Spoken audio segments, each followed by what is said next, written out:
సంవత్సరాల తరబడి ఎన్ని మందులు వాడినా మీ మోకాల నొప్పులు తగ్గట్లేదా? ప్రాణ పెయిన్ క్లినిక్ లో అత్యాధునిక చికిత్స. నిజంగా చాలా చాలా చాలా సంతోషంగా ఉంది. ఎందుకంటే ఈరోజు ఎరగాళమ్మ టెంపుల్ దగ్గర నుంచి ఈ ఆజాద్ సెంటర్ వరకు ఈరోజు కార్యకర్తలు ఒక రోడ్ షో, ఒక ర్యాలీగా రావటం, అది కూడా ఏంటంటే ఒక 24 గంటలకు టైం లేకుండా నేను ఈవినింగ్ చెప్పిన వెంటనే వేల మంది దాదాపు 2 కిలోమీటర్ల పొడవు యాక్చువల్గా ర్యాలీ ఉండింది. 2 కిలోమీటర్ల పొడవు ఉండింది. నిజంగా చాలా చాలా అందంగా ఉంది. ప్రజల యొక్క స్పందనకి నిదర్శనం అదే. ప్రజలలో స్పందన ఉన్నప్పుడు ఇలాంటిదే జరుగుతుంది. ఎందుకంటే ఈరోజు ప్రభుత్వం మీద పూర్తి వ్యతిరేకత ఉంది అనే దానికి నిదర్శనం ఇదే. అరాచక పాలన ఇది. ప్రభుత్వం ప్రజాస్వామ్య పద్ధతిలో ప్రజలకు కావాల్సిన విధంగా పరిపాలన జరగటం లేదనే దానికి నిదర్శనం ఇదే. ఎప్పుడు ఒక ప్రభుత్వం ప్రజలకు అనుగుణంగా చేయాలి. వాళ్ళు ఓటు ఇచ్చేది 5 సంవత్సరాల వరకే, పర్మనెంట్ కాదు. బట్ జగన్మోహన్ రెడ్డి గారు పర్మనెంట్గా నన్ను అక్కడే కూర్చొని పెడతారు నేనే అనుకున్నాడు. అందువల్ల ఈరోజు ప్రజలందరూ తిరగబడి, ఇక్కడే కాదు, నెల్లూరే కాదు, రాష్ట్రం మొత్తం ఇదే విధంగా ఉంది. ఎక్కడికి పోయినా ఏ ఇంటికి ఎత్తరిచ్చినా, సార్ మా పిల్లవాడికి ఉద్యోగం లేదు, ఏదైనా ఉద్యోగాలు వచ్చారు చేయండి, మాకు కావాల్సింది ఉద్యోగం ఫస్ట్, తర్వాత మిగతా. ప్రభుత్వం అన్న తర్వాత సంక్షేమాలు చేయాలి, అభివృద్ధి చేయాలి. మన రాష్ట్రంలో కాదు, మన దేశంలో కాదండి, ప్రపంచంలో ఉన్న అనేక development countries, America, China, Japan, Russia, Singapore, ఎక్కడైనా తీసుకోండి, ప్రతి దేశంలో కూడా సంక్షేమాలు ఇస్తారు, పేదలకి డెవలప్మెంట్ ఉంటుంది. అయితే సంక్షేమాలు ఇచ్చి ఎల్లకాలం వాళ్ళని పేదలుగా ఉంచడం కాదు, ఆ దేశాలు చేసేది పేదల యొక్క ఆర్థిక స్థితి పెరిగేట్టుగా చేస్తారు. కానీ జగన్మోహన్ రెడ్డికి అది లేదు ఆలోచన. ఆర్థిక స్థితి పెరగాలంటే ఆ రాష్ట్రంలో ఇండస్ట్రీస్ రావాలి, వ్యాపారస్తులు చక్కగా వ్యాపారాలు చేయాలి. వ్యాపారస్తులు చక్కగా వ్యాపారాలు చేసి లాభాలు ఆర్జిస్తే అందులో కొంత భాగం వాళ్ళు ట్యాక్స్లో కడతారు. జిఎస్టీ కావచ్చు, ఇన్కమ్ ట్యాక్స్ కావచ్చు, అదర్ ట్యాక్సెస్.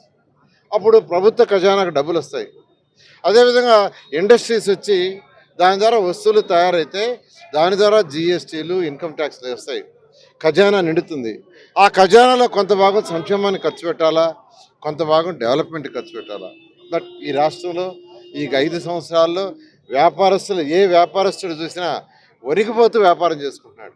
వ్యాపారస్తులు తిరిగిపోతే, సార్ మీరు రండి, మాకు ఏ రోజు లైసెన్స్ క్యాన్సిల్ చేస్తారో తెలీదు, మా బిల్డింగ్ ఎప్పుడు పాల్గొడతారో తెలీదు, మా షాప్ ఎప్పుడు మోస్తారో తెలీదు, వణికిపోతూ వ్యాపారం చేసుకుంటున్నాము. ఈ రాష్ట్రం నుంచి వెళ్ళిపోతాం అనుకుంటున్నాము. కాబట్టి మీరు మీరు రావాలి, గెలవాలి, చంద్రబాబు నాయుడు రావాలి, మళ్ళా మేము వ్యాపారస్తులు హ్యాపీగా ఉండాలి. అదేవిధంగా ఒక్క ఇండస్ట్రీ లేదు, అన్నీ వెళ్ళిపోయినాయి. రావాలంటే భయపడుతున్నారు. ఎందుకంటే ఇండస్ట్రీ రావాలంటే అక్కడ లా అండ్ ఆర్డర్ సక్రమంగా ఉండాలి.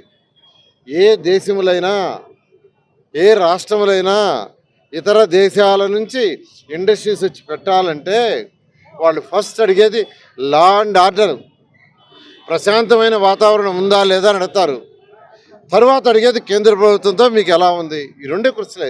ఎందుకంటే అమరావతి రాజధాని డెవలప్మెంట్కి నేను అనేక విదేశాలు తిరిగా.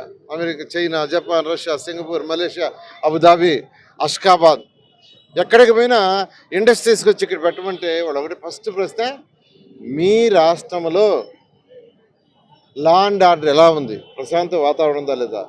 రెండోది, కేంద్రంతో మీ యొక్క రిలేషన్ ఎలా ఉంది. ఎందుకంటే ప్రశాంత వాతావరణం లాంటి వ్యాపారం చేయలేరు, ధర్నాలు చేస్తుంటే మూసేసుకోవాలా. రెండోది, వాళ్ళకి కేంద్రం నుంచి కొన్ని పర్మిషన్లు రావాలా, అవి రావాలంటే రాష్ట్ర ప్రభుత్వం సెక్టర్ రావాలి. ఈ ప్రభుత్వానికి అసలు ఆలోచనే లేదు. ఎంతసేపటికి అప్పులు తెచ్చి జీతాలు ఇవ్వటం తప్పితే ఇంకేం లేదు. ఉద్యోగస్తులు సాటిస్ఫాక్షన్గా లేరు, పోలీసు వాళ్ళు సాటిస్ఫాక్షన్గా లేరు, అగ్రికల్చర్ పీపుల్ సాటిస్ఫాక్షన్ లేరు. వాళ్ళకి రేట్లు పెరిగిపోయినాయి, ఖర్చు పెరిగింది, ఆదాయం తగ్గింది. ఏ వరకు వ్యాపారస్తులు లేరు. ఈ యొక్క ప్రభుత్వాన్ని పంపించడానికి రాష్ట్రంలోని ప్రజలందరూ యాక్చువల్గా నిర్ణయించుకున్నారు. ఈరోజు జరిగిన ర్యాలీయే అందుకు ఒక చిన్న నిదర్శనం. నేను అందరికీ ఒకటే చెప్తున్నాను, 2014 నుంచి 19 దాకా, 2014లో నేను ఎక్కడా కంటెస్ట్ చేయాల, ఎవరిని ఓటు అడగల. కానీ నెల్లూరులో పుట్టి పెరిగినందుకు, ఒక పేద కుటుంబంలో పుట్టి ఒక ఉన్నత స్థాయికి పోయినందుకు నెల్లూరు ప్రజలకి, నెల్లూరు గడ్డకు చేయాలనే ఉద్దేశంతో ఆ రోజు ముఖ్యమంత్రి గారిని అడిగి 5,260 కోట్లతో డెవలప్ చేశారు. అయితే ఈరోజు నేను కంటెస్ట్ చేస్తున్నాను. మీ అందరి యొక్క అమూల్యమైన ఓటు అడుగుతున్నా. నా బాధ్యత పెరిగింది. ఓటు అడిగి గెలిచినప్పుడు 2014 కంటే నా బాధ్యత పెరుగుతుంది. ఖచ్చితంగా మీ అమూల్యమైన ఓటుని నాకు వేమిరెడ్డి ప్రభాకర్ రెడ్డికి ఇద్దరికేసి ఎమ్మెల్యేగా ఎంపీగా గెలిపించండి.